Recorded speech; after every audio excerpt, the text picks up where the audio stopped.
Hello, everybody, and welcome to the NextGen Planners podcast. My name is Dan, and I'm the head of community experience here at NextGen Planners. And today, I am very, very excited to be joined by someone we've been wanting to get on the podcast for ages. We've had him speak at one of our conferences in the past, and I'm sure you'll recognize him when he comes on screen, all the way from Nashville, Tennessee, by Mr. Brendan Frazier from the United States. From Wired Planning, how are you doing today, Brendan? Hey, Dan, I'm doing well. This feeling goes both ways. I've been watching what you guys have been doing from afar for a while now. Seems like a long time. And this is something that I've always wanted to do. So I'm excited to be here. Good stuff, man. Well, I hope we don't let either ourselves or the audience down today. So we'll have to be tip-top performance, won't we? But it's great to have you on. I'm sure people in the audience will know who you are. And if you don't know who Brendan is, then go and check him out afterwards, because he's doing some fantastic stuff, both in the States and for people in the UK as well. So for anyone who doesn't know him, he's a financial planner and founder of Wired Planning, and also a podcast host at The Human Side of Money, which is available on all platforms everywhere. So to kick things off, Brendan, just like we do with everyone who comes on our podcast, can you tell us a little bit about what you get up to on a daily basis? Yeah, so my days are pretty much set in stone at this point, or the phase of life that I'm at. It's pretty much just a routine day after day after day. So we've got being married, and I've got two little kids at home. Essentially, we basically do the same thing all day every day. Wake up, say hey to the kids, hang out with them for a little bit in the morning, go to work, get some work done, go home. We eat dinner, we play a little bit, put them down, and then my wife and I just sit on the couch and watch a bunch of TV shows and Netflix. So we're trying to get better about not just defaulting to that and being more intentional with our time, and trying to go through some book studies together or something like that. That was our New Year's resolution, and when we're recording this, it's still the beginning of the year, so we're still doing well with that. But that's pretty much the same daily infrastructure, day in and day out. You wake up, hang out with the kids for a little bit. It's madness, it's crazy, it's chaos. Get to work where I actually have a little peace and quiet, do a little work, and then go back home and do it all over again. Wash, rinse, repeat. That's good stuff, man. It's good. I love asking that question, because for some people, they see it as a very kind of serious question of what do I do at my job every day? And then some people take it a little bit differently, like you have, which is great, which is kind of outlining the things that you actually do on a daily basis. And you mentioned books in there. And for anyone who's listening on the podcast, rather than watching on YouTube, you won't be able to see, but behind Brendan, I mean, I've never seen that many books facing me, to be honest. It is like Waterstones, to be fair. And Brendan probably doesn't know what Waterstones is, but it's a big bookstore here in the UK. Okay. But there's all sorts on the shelf behind you there. You got Psychology of Money, I can see that one. There's one called Nudge. There's loads of them. It's so funny. Even last night. So last night I was giving a presentation for this firm over in India. The guy, the host, was the MC of that, mentioned the books on the bookshelf. Anytime I have this bookshelf behind me, inevitably somebody will ask about it, mention it. They'll say, "Hey, what's this book? What's that book?" And I do try to only put up books that I've actually read, or if I haven't read them, that I've heard good things about. But it's been kind of a blast. It's been a good conversation starter, a good topic of conversation with people that'll just say, either when I'm talking to them, or I get people to reach out later afterwards when I'm giving a presentation, and they'll say, "Hey, saw your bookshelf. Just what book would you recommend starting with?" So it was completely unintentional, but it's been fun. And here we are, only a few minutes in, we're already talking about the bookshelf. I'm sorry to follow the kind of standard procedure there as well. I like to be a bit different, but it seems I've fallen the same pattern as everybody else. So no, you and I are the same on that. Anytime I ask something where I think I'm like, oh, I bet this is something different that doesn't get asked, and somebody says, "Oh yeah, I get asked that all the time," my first thought is like, "Oh no, I didn't want that." But I like it though. I always get excited when people ask about it. So it's still a good thing. Yeah. It does. It puts people to me like to shame, because I don't read that many books, but it looks good anyways. That's what I'm interested in. Well, so these are probably like the only books that I've read over the course of the last 5 years. They just all happen to be on the bookshelf. It's good. They're like little trophies, aren't they? That's great. So to give some context to what we're going to be talking about today, we're going to be covering your podcast. Obviously, is called The Human Side of Money, and that's probably what we'll be talking a lot about today, and what the audience will be expecting us to talk about, knowing who you are. But just to clarify some terms and some things, just to make sure there's no confusion, can you just tell us what you mean when you say the human side of advice? Yeah, so I'm really glad you asked that question because it's something that I wrestled with for a long time. So back when I was getting the podcast and this business, when I was in the ideation stage and trying to come up with what I wanted to look like, how I was going to communicate this message, what it was going to sound like to tell advisors what I was doing, I kept coming back to the term behavioral finance because that's kind of a buzzword. It was a buzzword. It continues, I think, to be a little bit of a buzzword that gets people's attention. What I quickly realized is that behavioral finance is important. It's a key component of what goes into working with people, emotional people, and their money. But it's not enough. Also, I kind of felt like when people think about, they just think about behavioral biases. What I've always been fascinated by isn't just the biases that people suffer from. Now, like I was admittedly that was kind of my gateway into all this, but when I think about the human side of advice or the human side of money, I'm using it as a way to sort of encompass anything and everything that goes into working with emotional human beings on the emotionally charged topic of money. So, for example, that could be things like psychology. The psychology, how do people think about their money? How does their past influence the way that they're making money decisions today? What psychology includes the biases, right? What are some of the biases that people fall prey to? But it's not just that, it's also like behavior change. How do we get people to actually go out and change their behavior for the better? And so like there's a whole field out there on behavior change. We just don't really focus on it within financial services. So it's psychology, it's behavior, but then there's also like communication skills. What are the key communication skills that build trust, that build rapport, that get somebody to open up to you and talk to you as if they're their best, as if you're their best friend and they've had a couple bottles of wine, because you've got to get them to tell you the personal, intimate details of your life. And so it's all anything that you can think of that goes into dealing with a human being and the person that's not related to the numbers aspect. That's kind of what I'm using the umbrella term, the human side of advice, because I think it all kind of falls under that term. Now, also, whenever I think about, like, whenever I type it out, like in an email or a podcast title, it's also, it's a little bit wordy. So I'm trying to think of a better way to like encapsulate it, or a better term for it. Haven't gotten there yet. But hopefully that gives you at least a feel for, it's not just meant to be behavioral finance. It's not just meant to be psychology. It's all encompassing. Yeah, I think when you think about it in the kind of bigger outlook, it's the true financial planning, isn't it? It's again, I've mentioned this a few times on the podcast, but it's getting us away from this kind of torrid period of the past where we started with someone's money first, followed by what they want to do with it. Whereas now it's what do people want to do with their lives and how does their money fit into that. But the first bit, that bit there is the hardest bit of it all. And we used to call them soft skills, and I put them in quotation marks or inverted commas there, because we used to think that they were kind of soft, mushy bits that weren't really that important. But now time has moved on, like you always say, Brendan, these are just these skills that you need to be a financial planner. They're what differentiates the good financial planners from people who call themselves financial planners but aren't actually financial planners at all. Yeah, and I always hesitate to use the term soft skills because I think that comes with a pre-built or pre-programmed connotation for most people. Like they already have something that they associate with the word soft skills. But again, at the same time, it's a word that people are familiar with. All right, so like yeah, the soft skills are a key part of it. I know I heard people say that the soft skills are the hard skills, and I think that's mostly true.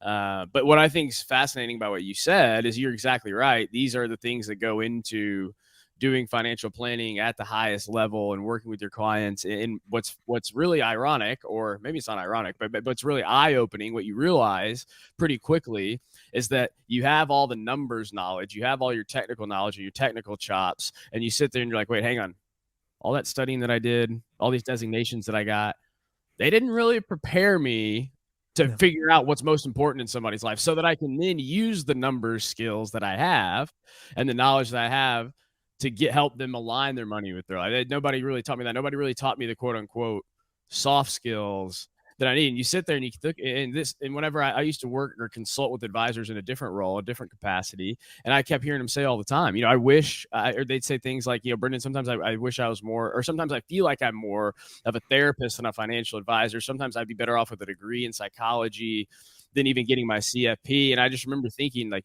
I heard it so many times and nobody knew what to do about it. That always, I don't know if it struck me the wrong way, but it was this moment of like, wait a minute, hang on. I can't be the only person who thinks we need to be just as diligent about developing and honing the human side as we are the technical side. Yeah, absolutely. And something else I wanted to kind of pick up on when you in your answer, you said about the kind of, you want to get stuff out of people like you've been friends for years over a bottle of wine. Mm. And that is something that always fascinates me about financial planning, is the fact that, it's almost like we expect people to just completely open up and tell us about every single thing in their lives, every single aspects of their lives, before we've even got into their circle of trust, before they even know who we are, before they know our names a lot of the time, and or really kind of recall and remember our names. And it's just absolutely fascinating. They're giving us so much information, so much data, so much of their dreams and aspirations, and literally we hardly know them. We're almost complete strangers to them.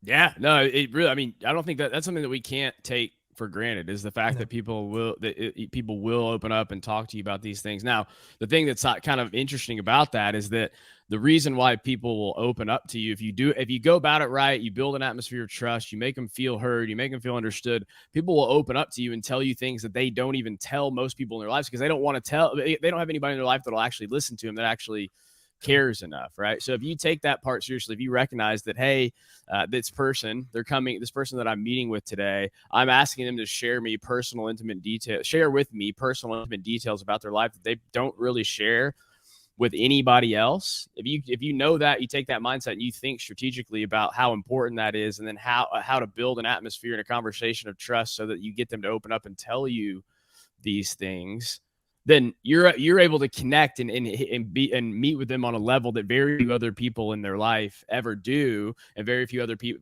people in their life ever will. It just takes a little bit of I guess I'll back up and say this, that if you don't think about those things, if you're not diligent about it, if you're not intentional about it, if you don't really realize that, then yeah, you'll get people that'll open up to you and they'll tell you a lot of surface level stuff that they don't tell other people, right? They may tell you the amount of money that they have in their account. They may tell you that they have this dream of buying a vacation home in another country, right? But are they going to tell you the deep stuff, the stuff that it's really about, right? That Yeah. they have a kid that's distance from the family, and it really pains them that they don't get the chance to see their kid more often, and they feel like they've let them down in their life. Like, so, and that may not be directly related to financial planning, but there are things you're going to find out that you need to know that are only going to come up when you show the person that they can know that you know them, that they can trust you. And I always think of it like this: financial planning done best, to do financial planning at its best, at its highest level, it's directly correlated to the amount of information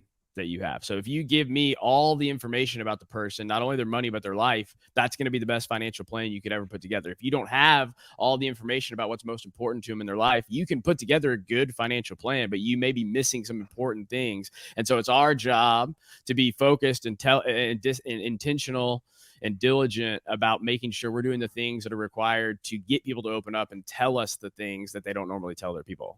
Yeah. And I think that's why, because we had on the podcast a couple of years ago, we had Scott Frank. I don't know if you know Scott. He's actually an American planner as well. Yeah, he's been on my podcast too. That's right. Oh, amazing. There we go. We all share, don't we? And like we talked about a lot about the kind of importance of listening skills on there, and how he's really, I wouldn't say, I don't want to kind of straw man him, but he to me, he has mastered the art of listening. Like, he's really good at leaving the space for clients to, because that's why it's so important to do that, because like you said, if you miss one single bit of information, where if you come in and they don't get that chance to get that information out to the world, that could change the financial plan completely.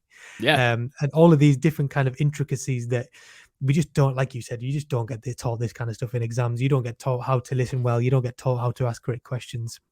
You get taught all the technical elements, but that other side is still not quite there just yet. So Yeah. that's why the work you're doing is so brilliant. It really is. And part of that work that you do is that kind of art of questioning, and mastering that art of questioning, and the discovery meeting with clients, in terms of, before we can do anything else, we need to know about you. We need to understand you fully. So this is a massive question, and like we said before we started recording, Brendan, you could do a whole hour on this question alone. But like, what are the common tips that you give to financial planners on making those discovery meetings great, on asking great questions? How can we master that side of advice? Yeah, like you said, I literally do an entire hour's worth of presentation on how to do this. So it's always interesting trying to boil it down. But there are some key things I think that maybe rise to the top that are more important than others. But I do want to stress one thing really quick. It comes up every now and then. Uh, these skills that we're talking about, the soft skills, but the human side of advice, relating and connecting with people, these aren't meant to be something that you prioritize instead of technical knowledge. Just to make sure we're all clear, it's that these are skills that are just as essential as technical knowledge. So you still have to have all of your technical knowledge down pat. You still have to be the best of the best when it comes to technical knowledge and knowing the ins and outs and knowing how to communicate about money and investments and taxes with your clients. So I think in my mind, I think that's obvious, right? But every now and then I'll have people point something out that says, they'll say things like, hey, well, don't for, I mean, the technical knowledge is still important. And I'm like, well, yeah, I know that. I just figured that was a given. So I just wanted to not clear the air, but put that out there for now and say, let's just make sure we're all on the same page there. This isn't a substitute for top-notch execution on technical knowledge. But okay, so yeah, questions. This is where I start getting a little bit fired up, because I think once you do this, once you get some of these things down, and once you can start doing these things and you use them in conversations with clients, but also with other people in your lives, you start seeing the impact that it has on conversation. And you kind of look at it, you're like, well, I wish I would have done this a long time ago. So when I think about the best way to ask questions and engage somebody in a meeting, especially let's say with a prospective client or somebody that you're in a first or second meeting with, I'd say there's probably three main things that you want to focus, or that you can think about as far as mastering your question game. And so the first one is to use the power of pre-framing to ask your questions. So when I say pre-frame your question, anytime you have a question that you want to ask where you're not entirely sure how the person's going to respond. So we've all been there where you have a question that pops into your head. You think, hey, I'd really like to ask this question. That feels like a good question. That I'd like to go further on that, but I don't want to offend them. I don't want to set them off. I don't want to hurt. I don't want them to think, oh, I don't like Brendan anymore. I don't want to disrupt the flow of the conversation by asking something that's too personal or too invasive. All you'd have to do is pre-frame the question you want to ask for the context, meaning explain why you're asking that question. So for example, if you ask a question, like we'll take a basic one, like what's important about money to you, right? So it's still a money related question, right? But you're asking more specifically about what's important about money, not like what are your goals, not how much do you have, but hey, let's talk about what's most important about money to you. Even that question, I think some people get a little bit hesitant with because it's not necessarily directly money related. But if you were to preface that question, pre-frame it by saying, Dan, here at our firm, we believe that money is simply a tool to fund the life that you want to live. That's what everything we do is centered around that. But in order for us to design the financial strategies that fund the life you want to live, we first need to understand what that life looks like. We need to understand what's truly most important to you in your life. And so I'm going to ask this question because we want to better understand that. What's important about money to you? Right. So now, anytime you, and that's just one example. Anytime you have a question where you're not sure how it's going to be received, provide the reason for asking it, and then you pave the way to pretty much ask any question you want. Because as long as people know why you're asking it, they'll answer because they know you have a reason for it. By the way, if your reason for it is because you want to help somebody align their money with the life that they want to live, to fund the life they want to live, they'll answer any question you ask after that, because everybody says, yeah, I want to do that. I want my money to fund the life I want to live. So ask away, ask whatever you want. So that would be number one. Number two is just try to embrace this fact, try to embrace the idea that the most powerful question you can ask is a follow-up question. Follow-up question, meaning when somebody's telling you something, they're talking to you, they're opening up, telling you something about their money or their life, whatever it is, and you're listening. If you can ask a question that follows up on what they just said, that's going deeper on something that they just said, what that does is it immediately signals to their brain that you're interested and that you want to know more. So we can all think of a time where we've been sitting there talking to somebody and you're talking, you feel like maybe you're talking too much, but you're not entirely sure. Is like, am I oversharing? Is this enough information? Do they want more? Your brain's kind of always on this scan mode of, are they still interested? Are they still interested? Well, as soon as you hear somebody ask you a follow-up question about something you just said, it tells you that they're interested, and it gives you permission. It frees you up to now tell more and give more information. So the most powerful question you can ask to get information out of somebody is a follow-up question. And then the last thing, if we're going to go over, at least if we're just going to go over 3 for right now, or mention 3 for now, the last one is asking the 3E questions, asking 3E questions. So what 3E questions are, they're questions that are designed to create conversational flow because they're easy, exciting, and emotional. And if you can ask somebody, especially at the beginning of a conversation, a question that's easy to answer because they've answered it before, exciting to answer because they get to tell you about something about their lives, and it has an emotional component to it, then what you do is you're starting the flow. You're creating conversational flow that then carries forward into the rest of the conversation. You want to get somebody to open up and get out of their head and into their emotions. And as soon as you can do that, the conversation takes off and goes to another level. So here, an example of that would be, instead of asking somebody right out of the gate, hey, how are you? How was your day? How was your weekend? You could ask questions like, let's say you have somebody, it's a client or a prospect coming in. I'm in Nashville, right? So asking somebody, hey, I know we've talked a few times. I've never even really asked you, how did you end up in Nashville? Or you work with a business owner, let's say. Maybe you've worked with them for 3 years, right? 5 years, 10 years. You just come back and you say, Dan, we've been working together for a while. We talk about your business all the time. I don't know if I know where did the idea to start that business even come from, right? Like, where were you when this idea came to you? And I mean, businesses, like kids, like pets, these are some of the things that people just love to talk about. It's easy because they've told the story before. It's exciting because they get to talk about something they're passionate about. And there's an emotional component because you're talking about something that's important to them. And if you can start conversations that way, instead of with lazy questions like, how are you? How was your weekend? What do you do? You watch what happens through the rest of the conversation. Your problem won't be, how do I get somebody to open up? Your problem becomes, how do I get them to stop? Because we don't have all day to have this conversation. Whew. You definitely got fired up. I love how you got like comfortable in your seat before you started telling us. Yeah. I was like, all right, I got to buckle in for this. We're going in deep.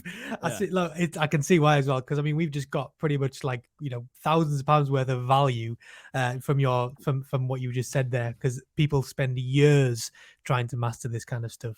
And if people in the audience can take even just one of those things that you've said there and put it into practice, it's going to make a huge difference. I love the pre-framing one. I think the pre-framing one works especially well when you're trying to get out of a client their values. So if you just ask a client, what are your values? I mean, that is, oh God, I even fell asleep when I was even saying that out loud, because nobody knows. Nobody knows what their values are. If you ask me, I couldn't know what my values are. But if you ask them in a different way, and if also you kind of explain the context first, you say, okay, to make you to help you achieve what you want to achieve, we really need to understand what you really value in life. So now we're going to help you do that, and then ask the question. That immediately puts it in a different light, other than, because people think of values, they think those things on a wall behind a reception desk in an office that are kind of integrity, honesty, all that kind of stuff. Whereas people's values are completely different to those, like they really are. And also follow-up questions work great for values as well. Asking them about deeper things rather than just, I value my kids. You can say, well, why? What makes family life so important to you? What do you really get out of it? And just going that deeper, it changes the finance plan completely.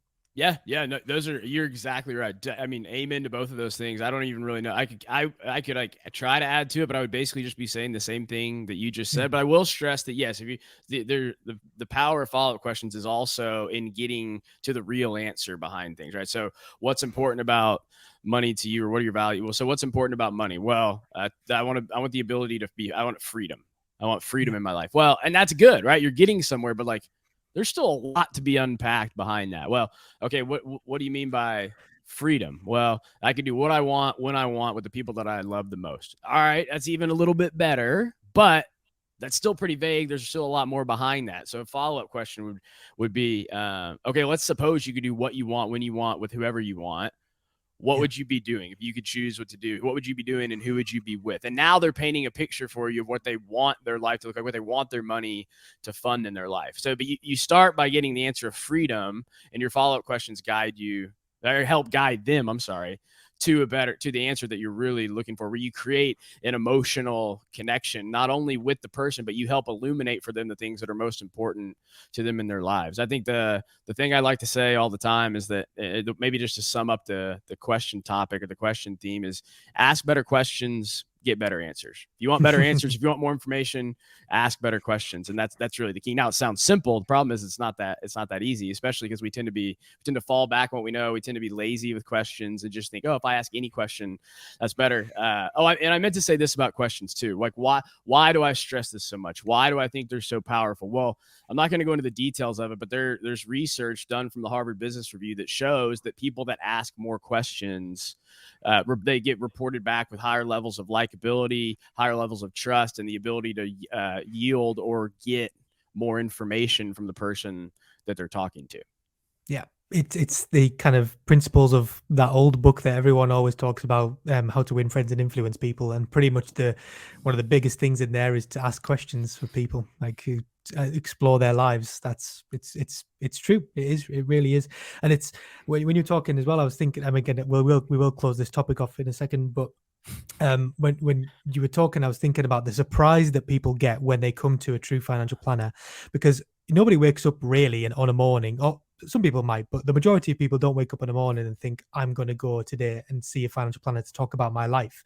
They go to a financial planner because they have either a transition in their life, or because they've got this kind of, I don't know, financial problem that they've been wanting to deal with, like a pension or an RIA in your terms, or whatever. But when they get to a meeting and they start talking about this kind of stuff, the surprise in their eyes of that they didn't expect to be asked these kind of questions is incredible.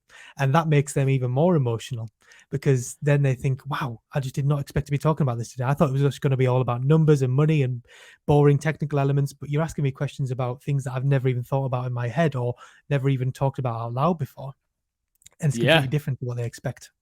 Yeah, I mean, let's get one thing clear. I mean, you said maybe some people do wake up and say, I need a financial plan. I've never seen it. I bet it's probably happened. I also tend to think that the person that wakes up and the first thought is, I need to go get a financial plan, it would probably not be a great client. They probably wouldn't be the ideal client if that's their first thought when they wake up in the morning. Like, you know, they probably know a little too much, right? They'd probably be the type of client that wants to tell you what to do. Maybe I'm wrong. I'm sure it's probably happened before and it's worked out well. By and large, though, you need to expect that that's probably not the case. And we can actually take that and tie that into what we're talking about with asking questions, right? So knowing that that's the case, that nobody wakes up and says, hey, I need to go get a comprehensive financial plan from a financial planner today. I'm going to take time out of my busy day. I'd love to go talk to 3 or 4 people and get a great looking financial plan. Well, since that doesn't happen, what we know is that there's usually something that prompts it. There's usually something that creates the momentum, that sparks the idea, that sparks the desire to go talk to somebody.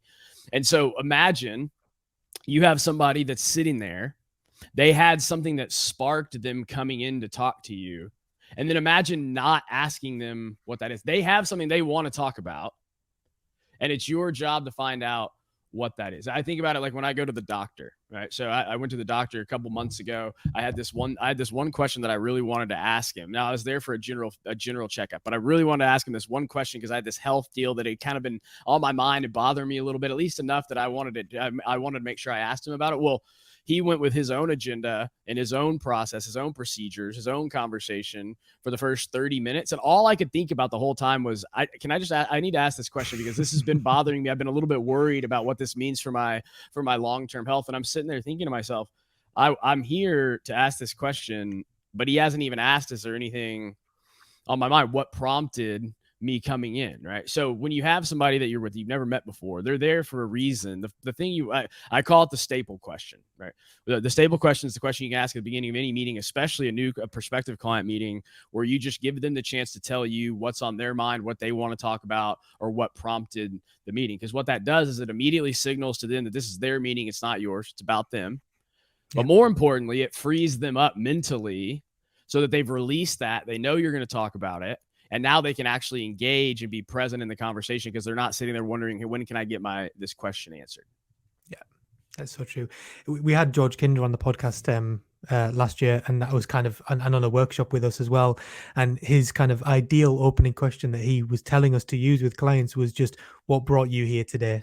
Yeah. And it's just because it does that thing exactly what you said. It turns the focus away from you because they think you're going to ask them all questions about their finances, their their pensions, all that kind of stuff. Whereas when you say that, it's completely different. It frames the conversation completely differently, and they just don't expect it.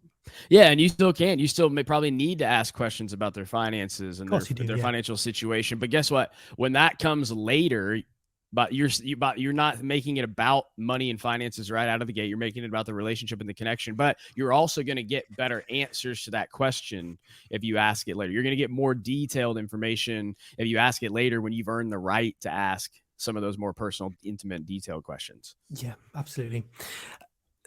Let's kind of move away from the questions part and let's think about the because we've done that. This is where I slump it. This is where I slump in my chair. The questions perk me up. No, all right, yeah. Let's do it. There's other things we can talk about. Of course, there is. There's the behavior part, which I think is we often hear this. It's like the main job of a financial planner is telling people don't do that, or telling their clients don't do that, because money is a hugely emotional thing. It makes us think all sorts of things. We make terrible decisions with it, and a huge part of a financial planner's role is actually is to identify and manage a client's behavior. So kind of what do you work with on people on this, and what do you tell people on how to kind of do that effectively? How do you manage and identify clients' behavior when they're going through this? Yeah, I think it's first important to note and just embrace the fact, accept the fact, and maybe even prioritize the fact that behavior change is hard. That it's not easy to get somebody to do the things that they need to do, despite the fact that that's what they should do. So, like, to me, I always thought initially that if somebody said, "Hey, Brendan, here's where I want to go. Here's where I want to go in my life. Here are my goals." Let's say, because back when I first started, we thought doing goals based planning in and of itself, and just asking somebody what their financial goals were, was like the cutting edge thing. That was like the way to do it, and it's still a good way to do it. I just think there's better ways now. But we would ask, "What are your goals?" And people would say, "Hey, this is my goal. This is what I want to accomplish." And then we would go back and say, "Okay, great. If that's what you want to accomplish, here are the 5 things that you need to do in order to get there." So they said, "Hey, here's where I want to go." We said, "Great. Here's the roadmap. Here are the things you need to do to get there." And it always shocked me. It initially shocked me that people wouldn't actually follow up and just execute and knock out all 5 of those things. Definitely not right away, but sometimes they may not even do more than that. So sometimes they struggle to do even one. So on the pod, Tim Maurer on the podcast, a while back on my podcast, and he told me this stat that when I heard it, you may have heard it by now, because once I heard it, I decided I needed to start telling it to the masses because it was so gut wrenching. But there is a study done on financial planning that found that when advisors give their clients a financial plan, 7 out of 10 clients will do 1 out of 5 recommendations. So if you give them a financial plan with 5 recommendations, 7 out of 10 clients will do 1 of the 5 recommendations, which to me is just, mind boggling. I sat, first time I heard that, I sat there and I was like, wait a minute, why is this stat not more well known around the industry? And then I sat there and, well, of course I know why it's not more well known, because it's sort of an indictment on how ill-equipped we are to help people do the things they need to do, because it's not a numbers problem. It's a behavior change problem. And that requires a completely different skill set. So if you have anybody that's listening, if you haven't read the book, Advice That Sticks, that was a game changer for me on just shifting my thinking around, okay, wait, hang on. This isn't, yes, people may not be great at following through on the advice that we give, but we should expect that to be the norm, and think about how we can design and deliver advice to make it more likely that people will follow through, instead of delivering a financial plan or providing these recommendations and saying, hey, we expect that you're going to do these things. We should shift our thinking and say, we expect that it's going to be really, really hard for you to do these things. So let's design and deliver the advice that gives you the best chance and the highest likelihood of making that happen. Now, Advice That Sticks is not back here on my bookshelf. It's the one book in the last few years that I bought on Kindle. I don't know why. I like hard copy books. I bought it on Kindle, and so I don't go display my Kindle back there. But now I regret it, because I wish that I had it, because I talk about it so much. But so let's think. Okay, how do we design and deliver advice so that people will actually change their behavior? There's a number of ways to do this. There's a whole field on behavioral science, right? There's a whole field of how to get people to actually do the things that they're supposed to do to help change people's behavior. in my experience, from the research I've done in behavioral change, behavioral science, and then talking to other advisors, there's really two things I think that you can start prioritizing that make the biggest difference. And number one is what I call cultivating conviction, meaning your ideas are not the best ideas. The clients, their ideas are always better than your ideas. The least effective way to get somebody to do something, the least effective way to get them to change their behavior is telling them what to do. And most people that, if you have kids, if you know people that have kids, they'll tell you that the best way to make sure that their kids don't do what they're supposed to do is just to tell them to do it.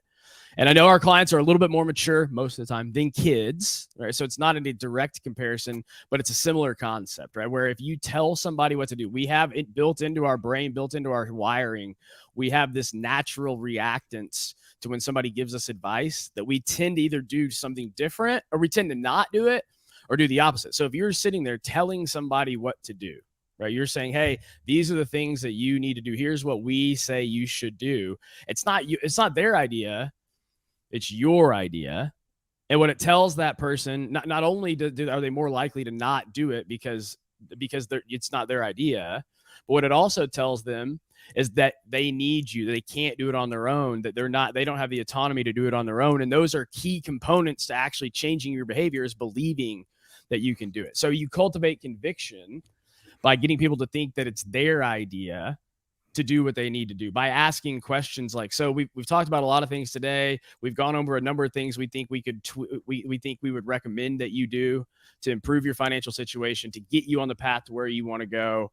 We certainly have our thoughts, but what's striking you as the thing that you want to start with? What would be most important for you if we look at doing this, if we look at moving forward? What should we start with? And they'll tell you what's most important to them. So it's not, hey, this is what you need to do. It's, hey, let's find out what you think is most important. You tell us why you think it's important, and we'll start with that. And then from there, after they tell you what they think is most important, then you can ask us what they call a scaling question. So we're back to questions, by the way. I snuck that in there. And just say, okay, I agree. That's something we need to take care of. Let me ask you a scale of 1 to 10. How confident are you that you can get this done? I'm an 8 out of 10. Okay. So you feel pretty good about it, right? What would hold you back? Well, I'd probably, I'd be doing it at night. And by the time we put the kids down, I'm exhausted. I'm tired. And so if it was a week later and I hadn't done it, it's probably just because I was too tired and I didn't get around to actually getting it done. Okay. But now they've at least identified the barrier that's in the way so they can recognize it when it comes up, right? So you're cultivating conviction, getting them to tell you what they believe that they should do. And then another thing, a term that I like, is you're giving client-inspired advice by letting them tell you what they want to do. And then the second, this is a little addendum to that, or it's a little tangential to it, but I would say never give somebody more than 3 things to do at any given time, right? Like if you're talking about action items, don't give any more than 3 things to do. Now, if they go through and they knock them all out immediately, great, move on to the next 3 things. And that's one of those things that's simple. We all know, but I think we have a tendency when we're meeting with somebody to point out all the things they need to do. And we want them to go ahead and get them all done. And they all feel important. It's how we deliver our value. What people are going to find more valuable is progress and results. And how you get progress and results isn't by overwhelming them with things to do and action items, but helping them prioritize and maxing it out at 3. So that's one thing, is cultivate conviction. The second thing is prioritizing reasonable advice over rational advice, meaning you don't just do what's best. You don't just do what the spreadsheet and the financial planning software tell you to do, because that's the optimal way to do it. Right? So if I wanted to lose 20 pounds over the next 6 months, I could do that, but I would probably need to eat about 1,000 calories a day. And if I was to eat 1,000 calories a day, that would basically be 1 meal. And that's just not sustainable. So when you go in and you show somebody, hey, in order to get where you want to go, here's how much money you need to save to get there. Here's how much money you can spend to make that happen. If you're pointing out to somebody and saying, hey, you need to save an extra, here in the US, for example, $1,200 a month, but they can't do that. They're listening. They're going, we can't save $1,200 a month. You're going to get it. Yeah, you're right. We need to save $1,200 a month. In the back of their mind, they're like, there's no way we can save $1,200 a month. So, but what can they save, right? Like it's better to go 80% of the way there than it is to get 0% of the way there, right? So how do you feel about this number? Well, that's a big number. I'm not sure if we can do it. Okay, what do you feel like would be, what's a reasonable number to start with? Where would you like to start? Is 800 unreasonable? No, I think we can do 800. Okay, great. So now all of a sudden you're yes, you start by optimizing for the spreadsheet, optimize for the plan, see what it says to do. But then you got to design it and tailor it to what's actually doable for the person. There's a lady on the podcast who's now become a good friend, Natalie Taylor. She was on a couple of years. You've had her on? Yeah, okay, we've had great. Natalie on. Yeah. To implementation, she said once she realized that, once she went that path, all of her implementation problems disappeared because she wasn't asking people to do something that they weren't capable of doing. Yeah, no, it's true. It is really. Both of them are so simple when you think about it, aren't they? I mean, what you've just kind of identified there, they are just kind of really simple, and it kind of reminds me of why a financial plan is not built in a silo. It's not built overnight. It's a continuous process of changing things, tweaking things, coming back to things all the time, and that's the importance of reviewing these things. A financial plan is wrong as soon as you leave the office. I think I've heard some people say it pretty much is, because life gets in the way, life changes, and you can't design a financial plan today that's going to stay the same for the next 30 years. I think it's just you just can't do that. But also when you were talking, I've mentioned this I think on the last 3 podcasts, and it sounds like all I talk about, but everyone seems to bring it up. It's actually a behavioral bias. It's the IKEA effect. What you were talking about in the first part of that answer is that when you build something, or when you have high engagement, or when you have high input in something, you naturally care about it much more. The IKEA effect obviously is that when you build a piece of furniture, for some crazy reason, you have more of it. Like I've got a pair of a chest of drawers over there that I built myself. I know that if that if that was to break, I'd be much more annoyed with it because I actually built the bloody thing. So I'd be annoyed at myself because I didn't build it properly, but also I'd think, oh my God, the amount of hours that I put into that and it's broken. And it's a rational bias when you think about it, but it's true with financial plans. If they're involved, when you said like client inspired advice, if they are the ones who tell you what they need to do, they, for some reason, that in their head, that switches it on in terms of thinking, well, I must do it now because I've said I'm going to do it, or I've said I need to do it, rather than you telling them that they need to do it. Yeah, I mean, I think about it in the relationship with my wife. Even like I can think back to a couple months ago when I walked in one night and I was like, "Hey, babe, okay, I've got this idea. You got to hear me out here. Here's what I think we should do." And I lay it on. I'm all excited about it. And she's like, "You realize that I told you that like 3 months ago, right?"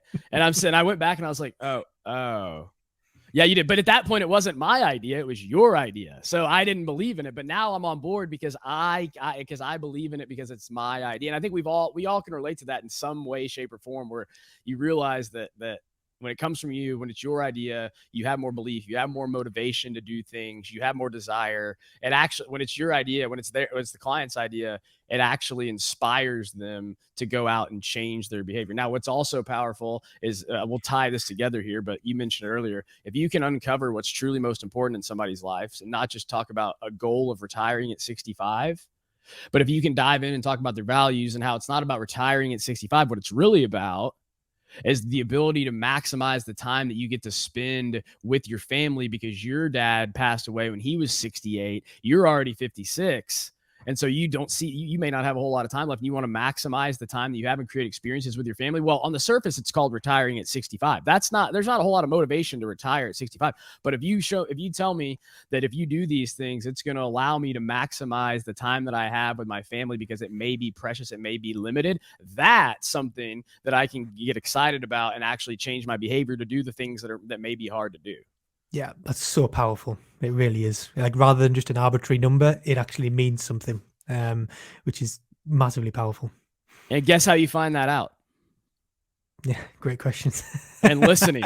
And listening. That's right. Well, so listening is actually, I think listening is the one thing that we haven't probably talked about enough today.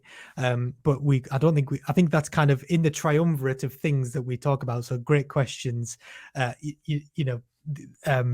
the thing that we just talked about last, and the listening skills, that kind of makes up the whole financial planner. So maybe just a word on listening, and like, because that is probably one of the hardest things to get right is the listening. So what kind of things do you work on with people when it comes to that, and what tips do you have for getting better at listening? Yeah. So on the podcast, I ask every guest who's the best listener in their life and what does that person do so well that makes them such a great listener.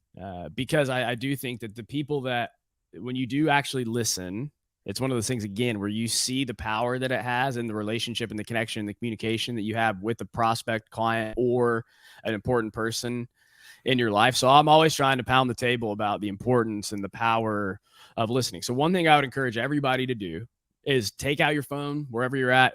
If you're listening to this, you've probably got your phone with you. Take out your phone, think of 3 people that are close to you, send them a text and say, hey, I'm just curious. I was listening to this podcast. They told me to do this. Who would you say is the best listener in your life? And what does he or she do so well that makes them such a great listener? And just look at the responses that you get back, because that's going to start putting you in the frame of mind to understand what makes a good listener. Now, I'm going to say this real quick. If you get asked 3 people and all 3 people reply and they don't at least mention that you're a good listener, or that they don't at least say like, well, you're really good, here's somebody else, that if you go 0 for 3, that's a sign that you probably can improve your listening skills. It's not, so I'm not being mean, I'm not being harsh, but consider that a sign, right? So do that. That starts getting you in the mindset of, okay, what makes a good listener? I think one of the most important things that I've learned from studying listening, from talking to people about listening, from working with advisors on how to improve their listening skills, is it's simply a matter of getting in the right mindset to listen. And so I anytime I say this, I always hesitate, because it's like, wait a minute, hang on, wait. Give us something better than that, right? What do you mean it's just a mindset? But I've tried so many different things, so many different techniques, tried teaching the skills. But what I found to be most helpful and most impactful, and then the feedback I get from advisors is, yeah, I did such a great job listening. Oh, well, what did you do? How did you do it? I just went in with the mindset that I was going to truly listen to the other person and ask them great questions. And I created the space before the meeting to get into that mindset and do it. So one way to do that, I've talked about this a lot, it's maybe one of my favorite ways to help people do that, is to go into it, especially this applies especially for meetings early on in the relationship, but go into the meeting with an 80-20 ratio, with the 80-20 mindset of 80% of the time you're listening, 20% of the time you're talking. Now, what's going to happen is that it's so unnatural for most advisors, because again, this is something else I've heard over and over again on my podcast, is people say that the biggest mistake they see advisors make is talking too much. They don't listen, they talk too much, they ramble. So if you can just remind yourself, hey, 80-20, you'll probably land somewhere between 60-40 and 70-30, because it's so unnatural at first. But if you prioritize, if you go into this mindset and saying, okay, I'm going to listen 80% of the time, I'm only going to talk 20, you'll get right into a 60-40 mix, which is actually probably a pretty good balance of listening to talking. So again, I don't even like saying it because it's not sexy, right? You're not going, oh, that's listening. That's how I listen better. It's truly just a mindset. And I think one thing I always like to say, because I think it's kind of fascinating, mind-blowing, is that if you let somebody talk about themselves, it lights up the same area of the brain as eating chocolate and sexual activity. It's the reward center of the brain. So naturally, if you can listen well, let somebody talk about themselves, they're sitting there thinking, man, like right now, here I am on a podcast doing the opposite of listening, right? Like I'm just sitting here rambling away. I think the reward centers in my brain are just lighting up. They're firing on all cylinders. I'm like, man, I'm really liking this conversation with Dan. Well, why do you think I'm like it? Well, because I'm getting to talk the whole time. Yeah. I think great. I think, it's good to also kind of summarize that there is no kind of perfect solution, silver bullet yet, but there is one thing that I learned from Scott Frank as well, which maybe not necessarily tied to listening, but it could be, is the space after someone finishes talking. Yeah. And it's something that I've been trying to train myself to do, is that just because someone's leaving a gap in their sentence doesn't necessarily mean that they're finished talking or they've finished their idea. So leave an unnatural, uncomfortable silence after someone finishes talking. It makes you feel uncomfortable. It makes them feel uncomfortable because they think that you're not listening to them. But what you're actually doing is you're just leaving space to listen more. And the amount of things that get said in that space after they've finished talking is immense. Like some of the things that people come up with is just incredible. So I'm glad you said that, because what you found, obviously, what everybody that does it says, is that if you do that, if you'll leave a little extra space, it feels weird at first, but if you do it, what happens is you'll watch it naturally gets filled by the other person. they're gonna naturally, because it's so awkward for, not awkward, but because there's this tension to talk between everybody. If you can create the space, the other person will fill it. And the phrase that I love to use is that silence is a pocket of possibility. So there's so much more you stand to learn by simply being silent, because they're going to then divulge more information to fill the silence. That's why it's a pocket of possibility. I love it. Love it. I love the alliteration as well. That's great. Amazing. So, God, we've absolutely been talking for ages, and we've been talking for 50 minutes now. I hope you're okay for time, by the way, because I've got a few questions to ask you. Yeah, I'm good. So, I think we should just probably mention this just because it's such a hyper area at the moment. Actually, across both of our countries, I think in the US and the UK, a big area that people are getting excited about is the area of financial plans and one-page financial plans, the kind of executive summary style documents and things like that. We've actually got a workshop coming up about this in NextGen in February. But what do you think that they kind of, like, from all the ones that you've seen, what are the kind of elements of the best ones? What do you think should be in those? And just kind of a note on those documents as well. Yeah, so this is something that was kind of interesting when I put it out on Twitter and asked and showed, hey, here are some examples of one-page financial plans. Let's see other people show their examples. It instantly became, by far and away, on both Twitter and LinkedIn, my most popular post in like a long, long time. So what I learned from that is that advisors love to see what other advisors are doing. This idea of one-page plans is like fascinating. It's captivating for a lot of people, and I think we know why. Right. And I think it's because when you look back and you think about how financial plans have been done in the past, where you have this long, lengthy document, right? It's like 94 pages, and you put it on the table or you send it to somebody. We tended to look at it, I think, as a validation of the work that we've done, a justification of the work and the fees that we're charging. Hey, I'm charging this premium fee. I got to show value for it somehow because I'm delivering you an intangible service in financial planning. And so that became almost like the tangible mechanism to deliver value. And so if you were to go to somebody and say, hey, here's the 3 page, here we went and we did all this work, we crunched all these numbers, here's what we came back with, and it's like 3 pages, there's this fear that clients are going to look at it and be like, hang on, I paid you how much money for 3 pages, right? Like, hang on. And so I think that's the fear where it comes from, is it's we're making it about, financial plans were initially designed to around what's best for the advisor. When you're thinking about a 1-page, 2-page, even 3-page financial plan, what the biggest shift there is, we're going, okay, we're not thinking about what's best for me, how do I justify my value, we're thinking about how do I best design this for the client. And when you flip that and start asking that question, I think it becomes pretty clear on what you would want to have, right? You want to have it so that everything's in one place, so it's easy, organized, and simplified. You want to make it so that it's easy to understand. How do you do that? Well, you put graphics in there, you put charts in there, but you basically just you highlight the most important information and put it in one place, right? And then, because of my bias around the human side, I think the best ones are the ones that will also list the statement of financial purpose or the person's values, right? The things that are truly most important to them, because what that does is it anchors the plan to what's most important to you in your life, right? We've talked about why it's so important to uncover what's truly important to you in your life. You've told me how important these things are. So being able to maximize the time you spend with your family, that should be the lens through which we view this entire thing. That should be the lens through which we make all of our financial decisions. So why would that not be on there? In fact, it probably needs to be on there. But as a reminder, it anchors you to it every time. I heard this on a podcast last night, and I was thinking, you know what? I need to borrow this for this concept. But like, generally speaking, people are busy. I'm gonna tell you what it is, by the way. Hang on. People are busy. They've got busy lives. They're looking at their money, and we think we know the things that are important to us. Sometimes you get busy and distracted, and you can lose sight of it. We want to try to keep the main thing the main thing.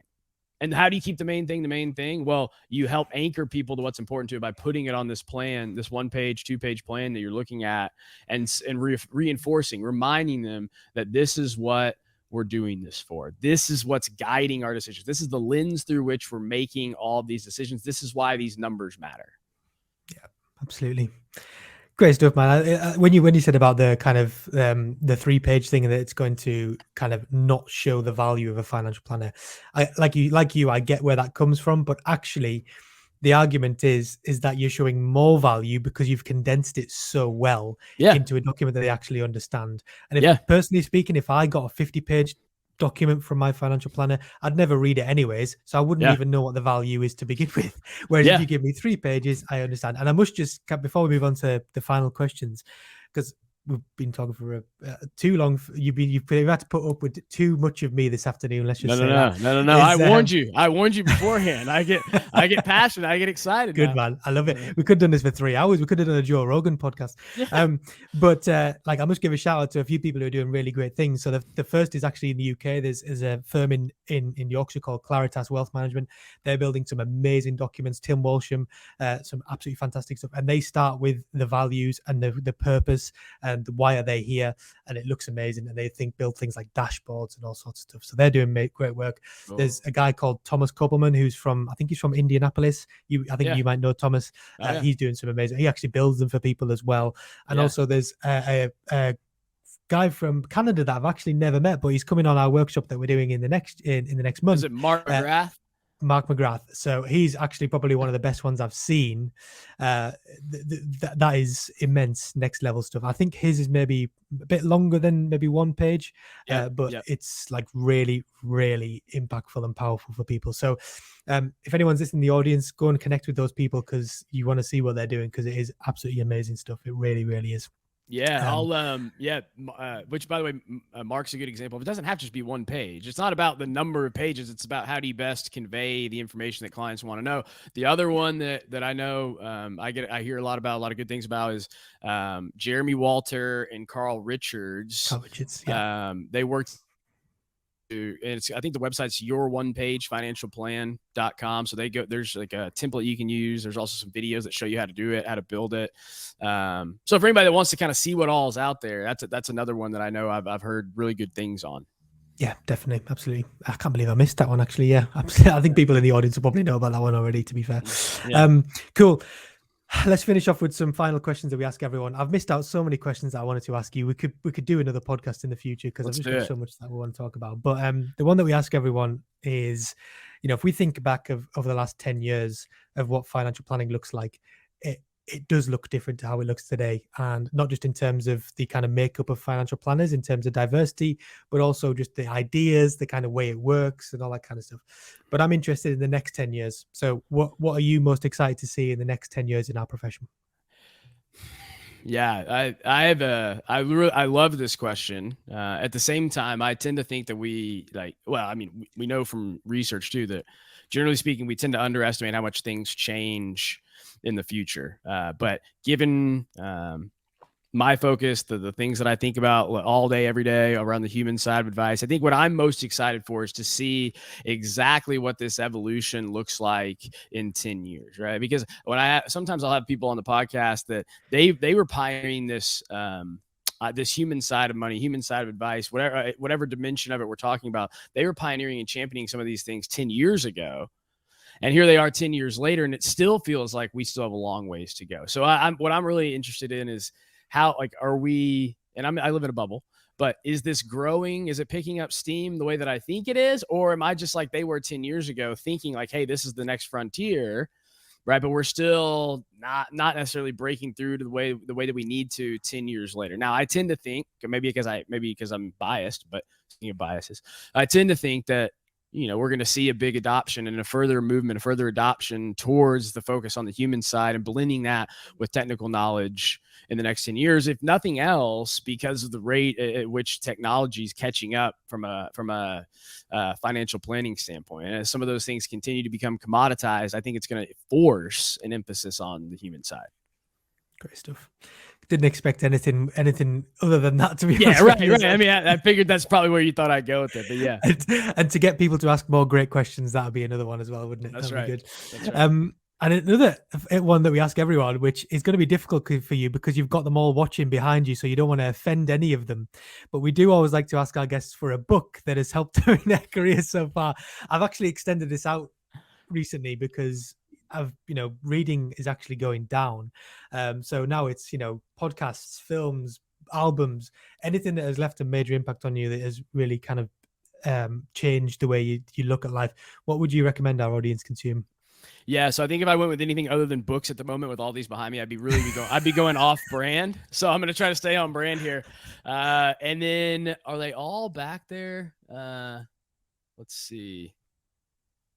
Yeah, no, I'm missing one. Okay, well, so the Psychology of Money was one, but I feel like that's a little bit overused at this point. Like, everybody knows about that. If you haven't read it, you got to read it. Essentialism is one of them. It's back there. It sort of it shaped the way, it changed the way I looked at just going about my day, prioritizing things, how to make the most of every day, and do it in a way where you're not too busy and overwhelmed. And it's one of those books I put off for a long time, heard about forever, thought, yeah, I get it, I understand it. And then I read it and my mind was blown. Two would be Never Split the Difference by Chris Voss. It's just a lot about nonverbal communication skills, listening, asking questions. It's an awesome read. And then the last one is Thinking in Bets by Annie Duke. And more so, like, mostly just because it has so many direct practical applications to the work that we do every day with clients. But what it does is it opens up your mind to go, hang on, things aren't black and white. We live in a world where there's probabilities, right? And we just don't tend to think in probabilities. We tend to think in outcomes. We tend to think, oh, if something didn't go the way we thought we wanted it to go, then that must have been, there was 100% chance that was going to happen. It's like, well, no, there may have been a 1% chance that outcome was going to be the outcome. So you made the right decision, but you got the wrong outcome. That doesn't mean you need to go change things, right? You just need to accept the fact that there's variance in life, that there's uncertainty in life. And just like in financial planning, there is uncertainty. And I think that book, maybe more than any other book, has shaped the way that I look at the technical side of financial planning. Amazing. 4 for the price of, well, none there from you. I'm gonna put you back on screen because I want everyone who's watching to be able to see all the other books crying behind you because you haven't recommended them. So yeah. Yeah, right. Yeah, exactly. I hurt some feelings there. You did. No, I'm sure they're fine. Well, that's been absolutely incredible. This is probably one of the longest podcasts we've done for a while, but it's definitely been worth it, just because of all the amazing things that have come out of it. So I must say a big thank you to you, Brendan. That's all for today, but we do like to give the last word to our guests to say a big thank you for coming on to the show. So can you tell people where to find you, plug all of your stuff, tell us where to connect with you, and leave us with any last words that you may have as well? Yeah. So if you like listening to podcasts, if you're listening, you probably do. The podcast is probably the best way. That's where most of the content goes out. It's the human side of money. So you can check that out. If you like this idea of I need to get better at the human side of advice and thinking about how do I actually use it in my practice day in and day out, we talk a lot about that on the podcast. The other popular thing that we do that we get the best feedback on is the monthly newsletter that I send out. It goes to advisors around the world, and it's 3 articles, 2 podcasts, and a video every month, once a month, on the best basically the best of the best around the internet and the industry on how to apply and master the human side of advice. So those are probably, I mean, you can go to the website. Oh, you go to the website, wiredplanning.com. That's where you can find that. You can check everything out there. But I just want to say thanks for having me on here. I've been looking forward to it ever since we scheduled it. You're right. I think we may have needed a Joe Rogan type experience, but I've loved every minute of it and love the work that you guys are doing. And I'm happy we could collaborate and we can support what you're doing. Great stuff. Thank you so much, mate. It's been a pleasure. So that was Brendan Frazier on the Next Gen Planners podcast. If you enjoy this podcast, you can, of course, share it on social media. We're on all platforms, including LinkedIn, Twitter, Instagram, and we are on TikTok, which will probably be sharing some snippets of this episode as well. And also you can share it on, you can listen to it, on Apple Podcasts, Spotify, and Google. So get it shared out there. And on our website, which is nextgenplanners.co.uk, where you'll find more information about our community, which by the time this podcast is released, we'll probably be over 1,000 members, woohoo, and also our other training programs that we have to help financial planners become world-class, and our conference, which is coming up in June this year, which is going to be absolutely amazing. It was going to be filled with people just like Brendan who are doing amazing things in financial planning, so don't miss out on that. And the final thing to say is if you could leave us a review, that really helps us to grow the podcast. So if you could just smash that 5 stars, that'd be amazing, just to help us grow the podcast off the ground. But for now, that is all from us. So I must say a big thank you once again to Brendan for joining us today. Thank you guys for listening and watching as always, and we will see you in the next one. Bye bye.